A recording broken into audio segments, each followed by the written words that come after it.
ஏற்கனவே யாவை எழுப்புதல் ஊழியங்கள் என்ற யூடியூப் சேனலிலே பதிவு கொடுக்கப்பட்ட பின்பாக நிறைவேறின தீர்க்க தரிசனங்களை குறித்து இந்த வேளையிலே இந்த பதிவிலே நாம் பார்க்க போகிறோம்.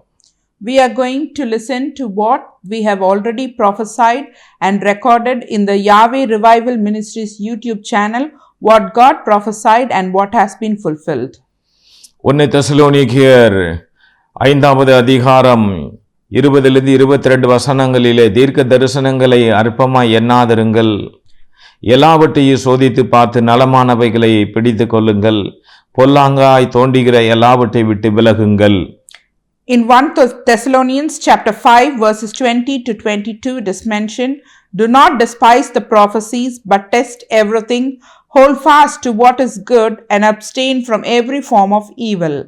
பூமத்திய ரேகையை காண்பிக்கும் போது when God showed me the equator, அதே வேளையிலே அதாவது பூமி அதிர்கிறதுனாலே ஜனங்கள் அங்கே இங்கே நிலைமாறி தடுமாறி போகிற இதையும் சேர்த்து தேவன் காண்பித்தாங்க. when God showed me in the vision about the equator, God also showed me about the earthquake where people are moving about here and there, stumbling and trembling and falling down. அதுபோக இன்னொரு முறையாக and another time 2022 பிப்ரவரி மாதம் 19ஆம் தேதி in the year 2022 February 19th பூமி அதிர்ச்சி ஏற்படுகிறதையும் God showed me that there is earthquake அது இந்திய தேசத்திலே நடக்கிறதையும் and it is happening in India தமிழ்நாட்டில் நடக்கிறதையும் and it is also happening in Tamil இது Nadu வெறும் தமிழ்நாடு இந்தியா மாத்திரமல்ல முழு உலகத்திலும் நடக்கிறதையும் and not only in India Tamil Nadu but it is also taking place in the whole world. தேவன் காண்பித்திருக்கிறாங்க. God showed me in the vision. இது வரக்கூடிய நாட்களிலே இப்படிப்பட்ட பூமி அதிர்ச்சிகள் மகா பூமி அதிர்ச்சி பல இடங்களில் நடக்கும்.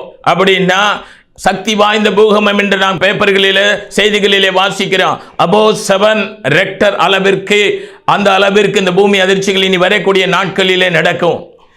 Just think and see, if this is happening now, in the upcoming days there will be more rigorous earthquake, that is great earthquake which will be recorded as more than 7 Richter magnitude. பூமி அதிர்ச்சியை குறித்து ஏற்கனவே பதிவு கொடுக்கப்பட்டிருக்கிறது. We have already recorded and posted about the earthquake.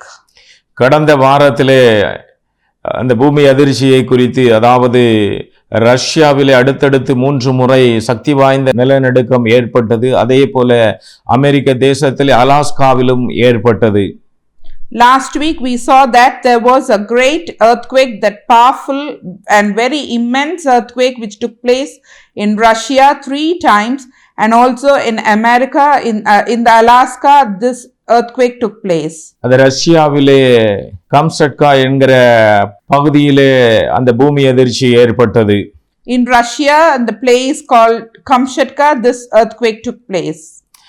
அதே போல 2025ஆம் ஆண்டு ஜூலை 30ஆம் தேதி அதே இடத்திலே கம்சட்கா கடற்கரை பகுதியிலே 8.8 என்கிற சக்தி வாய்ந்த ஒரு நிலநடுக்கம் ஏற்பட்டது. The same way on July 30th in the year 2025, the same place Russia, in the same place Kamchatka, that is a coastal area, this earthquake took place which is immensely powerful. அது ஒரு வாரத்துக்கு முன்பாக நடந்த பூமி அதிர்ச்சியிலே 7.4 6.7 என்ற அளவிலே காணப்பட்டது.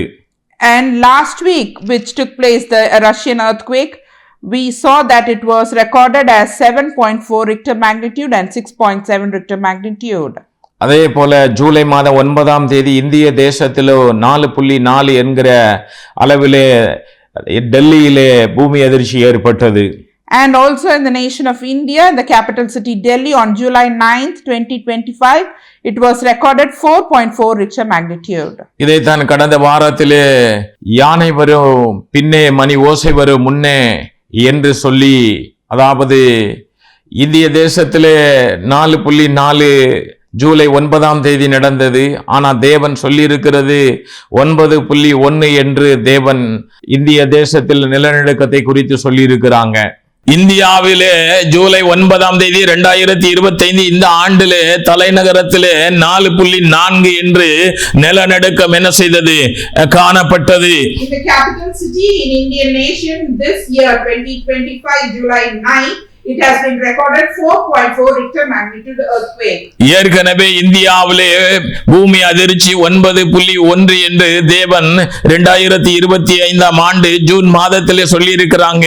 அதை ஏற்கனவே பதிவிலே கொடுத்திருக்கிறோம். அதாவது அந்த 9.1 என்கிற அளவை சொல்லி இருக்கிறாங்க. ஆனா இப்ப வந்திருக்கிறது 4.4 அப்படிங்கிற அளவில் ரெக்டர் அளவில் வந்திருக்கிறது. ஒரு பழமொழிப்படியாக சொல்லுவார்கள், என்ன சொல்லுவாங்க அப்படின்னா, யானை வரும் பின்னே மணி ஓசை வரும் முன்னே என்று சொல்வதை போல இது நமக்கு ஒரு எச்சரிப்புக்காக கொடுக்கப்பட்டிருக்கிறது. This is what I mentioned last year by saying a proverb in Tamil that the elephant will come later, but before that there will be the ringing of the bell, that is the warning sign. The same way, July 9, 2025, it was recorded as 4.4 Richter magnitude. But God has warned and alarmed me and asked me to prophesy this, that there will be an earthquake in India at about 9.1 Richter magnitude in the future.